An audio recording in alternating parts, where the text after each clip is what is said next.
Tiene mucho dinamismo, se mueve, fluctúa, tiene sistemas frontales, tiene un montón de cosas que hace que el frente de onda se deforme y llegue aquí a estos lugares, como son los telescopios, llegue de forma aberrada. Esa es la palabra que se ocupa en astronomía. Aberración de la luz. Entonces, aquí se caricaturiza el camino de un fotón. El fotón intenta entrar acá. Ahí está la araña, ¿cierto? Donde aquí el fotón ingresa a la atmósfera, sufre muchos fenómenos extraños, gira por la atmósfera, se mueve, se fluctúa, se cansa. ¿Y qué hace el astrónomo? El astrónomo trata de que el telescopio colecte la mayor cantidad de luz. Pero si la atmósfera está demasiado turbulenta, está moviéndose mucho, generalmente puede recibir, en vez de la imagen de una estrella, puede recibir algo muy borroso o algo distorsionado. Entonces, es ahí la caricatura. La idea es que estos tipos de aparatos colecten la mayor cantidad de luz posible y puedan ser grabados en los nuevos telescopios y las cámaras CCD que París le había hablado recientemente, ¿cierto? Las cámaras CCD lo que hacen es colectar luz. Al colectar luz, la transforman en información, y la información se lleva al computador y el computador reproduce la imagen. Y ahí se puede observar una estrella y se le hacen los distintos tratamientos que explicó París muy bien. Y bueno, continuamos. Acá hay un esquema práctico. Entonces, imaginen una estrella en donde la descripción del rayo óptico o el camino del fotón proviene de dicha estrella y está muy muy lejos, y supongamos que no encuentra ninguna distorsión en el camino.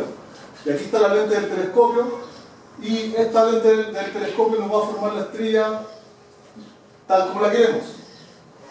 O, por ejemplo, puede captar dos objetos astronómicos, como por ejemplo una estrella y un planeta.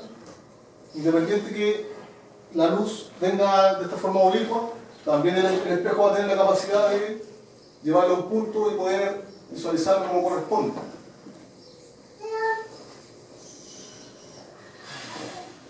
Pero existe algo que en la astronomía se llama SINC.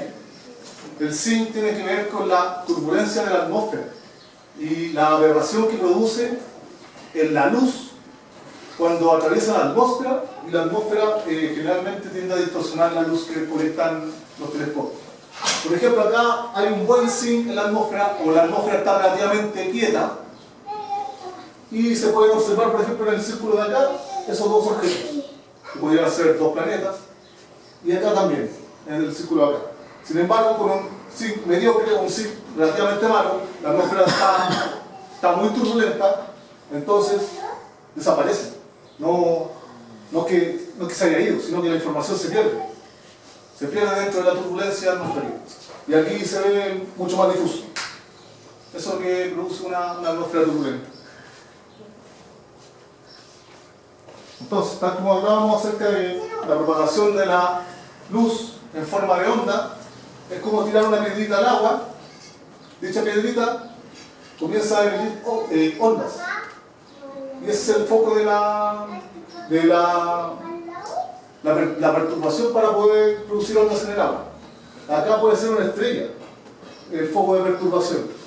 Y dicha perturbación, en este caso en forma de luz, de onda electromagnética, se propaga por todo el espacio de forma ondulatoria, pero se encuentra con la atmósfera terrestre.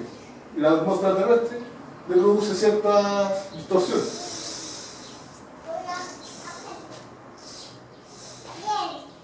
Entonces, el frente de onda, tal como dice acá, el frente de onda viene en forma compacta, golpea la atmósfera, al tener mucha turbulencia se empieza a distorsionar, y por ejemplo acá, en el caso de la piedrita con agua, por ejemplo, si tenemos hojas en el agua, también estas hojitas en el agua le van a producir alguna distorsión a la onda que se va propagando a través de este medio, en este caso el agua. Sabemos, bueno, también cabe destacar, punto aparte, que la onda electromagnética no necesita un medio para propagarse. Eso es lo que se ha dicho hasta ahora. Antiguamente se hacía referencia a que existía un éter, y el éter era el medio en el cual se propagaba la onda electromagnética. Pero, bueno, con el experimento de Michelson-Morley, en 1800 y algo, no lo recuerdo, ahí se demostró que no había éter. Se pusieron a medirlo en distintos lugares de la Tierra mientras la Tierra giraba con una combinación de telescopios y no pudieron detectar que existiese tal éter. Entonces, hablando acerca de los efectos de aberración del frente de onda sobre una imagen, el caso de arriba era el caso ideal, sin aberración, pero el caso de abajo, ahora tenemos una atmósfera, acá está en verde. Entonces, dicho frente que está recto acá tiende a distorsionarse con la atmósfera. A medida que avanza, los rayos de luz empiezan a llegar en distintas direcciones. Entonces, la lente del telescopio lo recibe de distinta manera y lo que produce es un espacio mucho más grande de la imagen, o tiende a deformar la imagen. En vez de llegar de forma puntual, como me dice reproducirla acá, tiende a distorsionar la imagen. Eso es lo que produce la atmósfera. Turbulenta. Entonces, para poder entender un poco lo que es la turbulencia atmosférica, necesitamos entender cómo es la estructura de la atmósfera. En el colegio a todos nos enseñan la estructura de la atmósfera como los primeros 10 kilómetros es la troposfera, donde suceden todos los fenómenos meteorológicos y donde se concentra la mayor cantidad de masa de la atmósfera. Luego viene la estratosfera, donde está la concentración de ozono, ¿cierto?, la que filtra los rayos ultravioleta. Luego viene la mesósfera y finalmente la termósfera, ahí sobre los 90 kilómetros de altitud hacia arriba. ¿Ya? Bueno, cabe destacar que en la troposfera es donde suceden los mayores fenómenos de aberración o de turbulencia de la luz. Ya, pero ¿qué sucede bajo la tropopausa? La tropopausa es la parte de arriba de la troposfera. Existen cizalladuras, turbulencia, la capa límite es esta parte de acá, la parte más baja de la atmósfera que está pegada a la Tierra. Existen capas de inversión térmica, etcétera, muchos fenómenos. Entonces acá podemos ver un perfil de temperatura en la vertical, aquí está el suelo, comienza a aumentar la temperatura a medida que ascendemos y eso se conoce como inversión térmica. La inversión térmica, ¿qué produce? Generalmente los que son de acá, de Conce o principalmente más hacia el interior, cuando empiezan a prender leña en invierno, la inversión térmica matinal o durante la noche, durante la madrugada también, tiende a quedarse abajo la contaminación, a causa de la inversión térmica. La inversión térmica puede oscilar entre 100 metros durante la madrugada y los 1000 metros. O sea, el volumen de atmósfera puede reducirse a 100 metros de altitud. Inclusive a veces puede llegar al suelo cuando está muy frío, cuando pasa una masa de aire muy fría. Y ahí es cuando prenden todas las chimeneas y el humo ni siquiera no se va hacia arriba, se queda en el suelo. Y ahí es cuando las concentraciones aumentan, pero de forma horrible, y se saturan los consultorios y bueno, generalmente se declara emergencia ambiental muchas veces. Luego de eso, luego de la inversión térmica, tenemos la boundary layer, que es la capa límite. La capa límite es hasta donde la Tierra produce efectos de roce sobre la atmósfera. Por ejemplo, yo en este momento estoy moviendo el aire y mi brazo va a tener efectos turbulentos en el aire, pero hasta cierto nivel nomás. Va a haber un punto del aire en el cual no va a sentir esos efectos. A eso se le llama capa límite. ¿Ya? ¿Se entiende? Más o menos. Entonces la Tierra está rotando Y al rotar ejerce fricción sobre la primera capa de la atmósfera y aproximadamente puede llegar hasta los 1000, en verano puede llegar hasta los 2000 metros los efectos del roce sobre la atmósfera. Y al ejercer roce sobre la atmósfera produce remolinos de forma mecánica, turbulentos, y también remolinos de forma térmica por el calentamiento diario. Y esos remolinos generalmente ayudan a que la luz que va pasando a través de esos remolinos se distorsione y llegue desenfocado al telescopio. También se produce aberración por eso. Luego, a medida que ascendemos, la temperatura comienza a descender, ¿cierto? Todos sabemos que si llegamos al Everest no vamos a tener un trópico arriba, ¿cierto? No precisamente. Entonces va a descender y va a llegar a la tropopausa, aproximadamente a los 10 kilómetros de altura. Y aquí viene una nueva inversión térmica.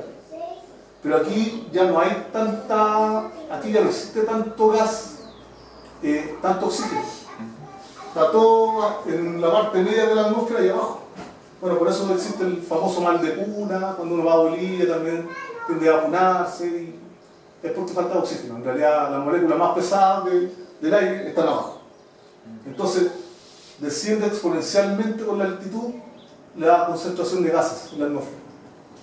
Y acá en la tropopausa generalmente hay altas velocidades de viento. Y esas altas velocidades de viento, hay unas que, por ejemplo, son muy rápidas y otras son no tan rápidas, y eso se llama cisalle. ¿Por qué? Porque una velocidad más alta y una velocidad más baja generan remolinos o vórtices, y eso se llama cisalle del viento. Eso también produce aberración en la luz que se propaga a través de la atmósfera. Viene la luz, lo atrapa el cisalle, sigue la luz, puede haber un sistema frontal acá en niveles medios, puede distorsionar la luz, y después llegamos, por ejemplo, acá a la inversión térmica, donde existe más turbulencia, y ahí sí tiene mucha más aberración. Entonces, finalmente, ¿qué hace la mayoría de los telescopios o de los grandes centros de astronomía del mundo, como la ESO, por ejemplo? Ocupan domos donde tratan de evitar la turbulencia y los ponen en cerros que superen los 2000 metros sobre el nivel del mar. Como por ejemplo en esta foto, donde al fondo, no sé si se alcanza a ver bien, hay un manto de nubes. Las nubes, esas nubes, no pueden seguir subiendo porque está esta inversión térmica. La inversión térmica impide que la nube siga subiendo. Entonces, con este cerro, que de 2500 metros sobre el nivel del mar, 3000 o 4000 metros, evitan en gran medida los efectos turbulentos debajo de la capa límite. Pese a que el mismo cerro también le produce fenómenos turbulentos acá en los entornos. Acá en los entornos del telescopio. Bueno, para mí, ¿qué mejor muestra un ejemplo de una imagen? Eso es un manto de estratocúmulos, así se llama ese tipo de nubes. Yo creo que los que han viajado en avión hacia el norte se han podido dar cuenta que si miran hacia el océano, muchas veces se forma como una capa cuando toca un día anticiclónico, por ejemplo, con la famosa vaguada costera o baja costera, y que es un manto de estratocúmulos. Esta es una condición muy estable, y muchas veces el avión va, por ejemplo, a Antofagasta, se mete entre las nubes, atraviesa el espesor de nubes que es delgadito, que debe ser de unos 500 metros, aparece debajo del estratocúmulo y ahí está el aeropuerto. Y luego aterrizar. No sé, los que han viajado para el norte seguramente han visto ese efecto muchas veces. Incluso acá mismo en Santiago, cuando uno va llegando al aeropuerto también, viene el avión, aterriza y tiene que atravesar la capa límite, y tiene que atravesar la capa turbulenta. No sé si se han dado cuenta que a medida que uno va descendiendo, el avión trata o tiene tendencia, sobre todo en las tardes, a pegar un sacudón, una pequeña turbulencia. Bueno, ahí tienen los efectos del roce sobre el avión. Y lo mismo le pasa a la luz. La luz viene y trata de atravesar eso y sufre esa turbulencia.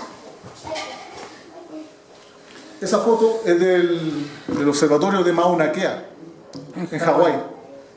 y ese observatorio está aproximadamente a los 3.500 o 4.000 metros de altitud sobre el nivel del mar. O sea, se evitan muchos problemas con la turbulencia de la atmósfera. Bueno, ahora, acerca de la turbulencia. La turbulencia generalmente se estudia con estadística. Bueno, ya está la estadística. Parte como un flujo laminar.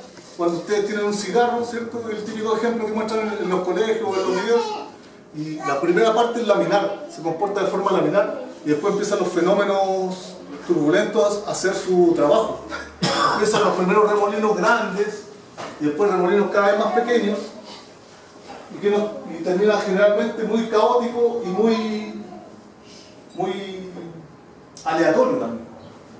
Entonces, parte de una energía alta, con una estructura bien ordenada, y después termina en un fenómeno caótico con remolinos muy pequeños y disipando energía, tratando de disipar la energía.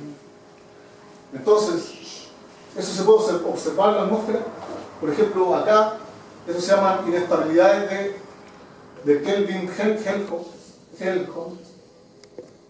en donde acá se puede observar que el viento viene por este lado, viene desde acá, y la nubosidad sufre los efectos de acá arriba.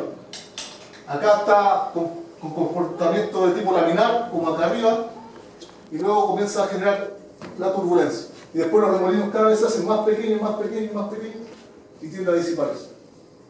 Yo creo que muchos han visto, sobre todo acá en Conce, que los sistemas frontales son mucho más frecuentes que en Santiago. Entonces ustedes pueden observar hacia el océano y ver ese tipo de fenómenos turbulentos. Entonces ustedes pueden hacer incidir un haz de luz de cualquier astro y créanme que no va a llegar muy nítido a un telescopio al atravesar eso. Ahora, yo no sé si Vincent van Gogh tenía idea de física de turbulencia, porque miren lo que pintó. El tipo fue un visionario, pintó los remolinos más grandes, como comienza allá, y después pintó los remolinos más pequeños. Y mucha gente de física, de la física de la turbulencia, se impresiona con las pinturas de Van Gogh, que él describe muy bien el tema de la turbulencia. Se han medido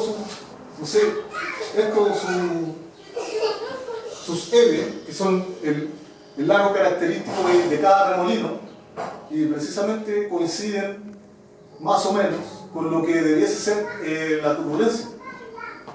Bueno, no sabemos si lo habrá hecho al azar, no sé.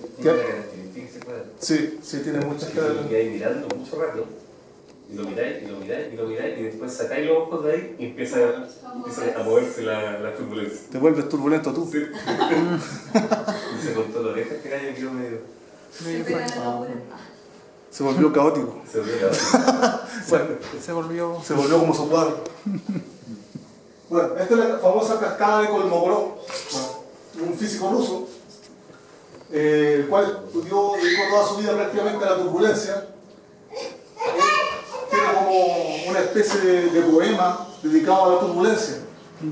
El poema yo no me lo sé, pero a grandes rasgos dice que de grandes remolinos vamos a llegar a pequeños remolinos. Y se refería precisamente a este comportamiento laminar, que después empieza a tornarse caótico, en donde tenemos remolinos grandes primero y después tiende a remolinos más pequeños. ¿Ya? Entonces eso es en función de ese famoso L, que es la longitud de escala. Y esto también es proporcional a la energía, ¿no? Los remolinos grandes tienen mucha más energía que los remolinos pequeños. Pero acá hay algo que se llama rango de disipación. Y en el rango de disipación es cuando los remolinos son más pequeños y la energía que traen asociada a esta escala, entre 1 y 10 milímetros, dichos remolinos transforman esta turbulencia mecánica en calor. Y así disipan la energía. No es que la energía se pierda, sino que pasa al sistema. El sistema absorbe esa energía en forma de calor. ¿Se entiende? Como por ejemplo el ejemplo del cigarro. El cigarro parte así, con remolinos más o menos grandes, después tiende a ser más turbulento y con remolinos cada vez más pequeños, y eso al final tiende a disipar energía. Energía cada vez en remolinos cada vez más pequeños y en forma de temperatura. ¿Ya? Eso sucede acá, ¿no? En torno a esa escala. Entonces, por ejemplo, si tiene un sistema frontal acá a Chile, un sistema frontal tiene el orden de unos 1000 kilómetros. 1000 kilómetros. Esa es la longitud de onda de un sistema frontal. El sistema frontal en algún momento tiene que disipar su energía. Y la disipa de esta forma, hasta que llega a este rango y la energía tiende a disipar en forma de remolinos cada vez más pequeños. Así funciona la turbulencia en la dinámica de la atmósfera. Imagínense meter un pulso de luz ahí. O sea, bueno, por esos mismos efectos es que Paraná está construido allá. Porque está alejado de los sistemas frontales, está alejado de muchos fenómenos de este tipo, porque necesitan alejarse de la turbulencia o minimizar la turbulencia, en otras palabras. Acá hay un esquema de la turbulencia de Kolmogorov, en donde está la luz solar, el flujo, aquí están los remolinos de grande escala, aquí está la escala cada vez más pequeña, en este caso, por ejemplo, la atmósfera, la línea de café corresponde a la superficie de la Tierra, y acá, por ejemplo, tenemos viento, y aquí donde dice wind shear, el wind shear corresponde al cisalle del viento, en donde les comentaba anteriormente que tenemos una velocidad de viento más grande, y por ejemplo acá arriba tenemos una velocidad de viento más pequeña. Esto me va a inducir un remolino de este tipo, y puede estar dentro del rango de la cascada de Kolmogorov. ¿Se entiende? Entonces tiene cierta energía, pero esto no puede ser eterno. En algún momento tiene que ir disipando energía en remolinos cada vez más pequeños, tal como dice la cascada de Kolmogorov. Además, la luz solar en el espectro visible pasa de manera casi transparente hasta la superficie de la Tierra. Entonces calienta la superficie de la Tierra, acá la calienta y genera convección, ¿cierto? La primera capa de la atmósfera se calienta y empieza a generar turbulencia, tal como una tetera. Entonces tenemos otro efecto turbulento acá, en donde hacemos incidir luz para el tema de los telescopios, y también nuevamente volvemos a aberrar la luz para poder captarla. Bueno, y aquí lo que explica es que la Tierra absorbe la radiación solar en onda corta, entre comillas, onda corta solar, y después la Tierra la reemite en onda larga. ¿Cuál es el efecto de esta onda larga de la Tierra que reemite? Es que los gases efecto invernadero, llámese CO2, el vapor de agua y otros, son capaces de captar dicha energía, dicha frecuencia, y al captarla hacen que la Tierra se vaya calentando cada vez más. Ese es el famoso efecto invernadero, que si no lo tuviésemos, la Tierra tendría aproximadamente 30 grados bajo cero en promedio. No podríamos vivir en un planeta así. Entonces es importante el gas efecto invernadero, pero no en exceso como lo estamos haciendo hasta ahora. Bueno, eso es un tema aparte que puede ser para otra charla, pero como sabemos el tema de la COP25 y todo eso, y si la llevaron para España, ¿no? Bueno, la siguiente. Se me fue el... Ahí. Bueno, este fue un trabajo que me tocó hacer en mi periodo de la universidad, en donde se estaba tratando de buscar un sitio para poder montar el telescopio. En ese tiempo era el Extreme, el grande, el ELT. El Cerro Amazonas. Eso, Cerro Amazonas. bueno, a mí como meteorólogo me pescaron, me dijeron, oye, analiza cuáles son, no sé, los fenómenos meteorológicos que más pueden incidir en la turbulencia. Bueno, sistemas frontales, acá, en esta parte de acá, la parte roja corresponde a la masa de aire frío que va avanzando en este sentido. El cerro Armazone creo que está por ahí. Entonces, esta es una imagen real, un modelo, y esta es la imagen satelital de dicho día. Acá se demuestra que efectivamente los sistemas frontales llegan allá, y cada vez que llegan allá, y de noche, la turbulencia, y además de las nubes, no permite la observación. La turbulencia se vuelve muy intensa. Otro fenómeno que se habló recién era la cizalladura, ¿se acuerdan? El cizalle del viento. Bueno, está asociado a esto, que es algo que se llama jet stream. El jet stream significa corriente en chorro. Y la corriente en chorro es un chorro de aire en la parte alta de la atmósfera y que produce mucha cizalladura. También, aquí en la imagen satelital se puede ver cómo la cizalladura inclusive hasta va cortando la nube ahí. La va cortando y pasa justo sobre el llano de Charnantor, Paraná y toda esa zona. O sea, ese día no hubiesen podido observar por turbulencia. Y otros fenómenos son las bajas segregadas, los núcleos fríos en la altura, que son bien famosos porque generan mucha turbulencia. Estos consisten en una masa de aire frío en la altura y por debajo tienen aire cálido. Y sabemos que por hidrostaticidad no podemos tener algo pesado y frío sobre algo más liviano, ¿cierto? Es como la lucha de un sumo, por ejemplo, que pesa 200 kilos y un sumo que pesa 100 kilos. El sumo que pesa 200 kilos se tira encima del sumo que pesa 100 kilos. ¿Qué va a pasar ahí? Aparte de aplastarlo, el tipo se va a tratar de salir de él. Entonces, la atmósfera hace algo similar. Tiene una masa de aire fría arriba y densa, que aplasta la masa de aire cálida y menos densa, y ese volcamiento empieza a hacer turbulencia todo el rato, y también se producen aberraciones de la luz. ¿Ya? Esos son 3 ejemplos, pero hay más.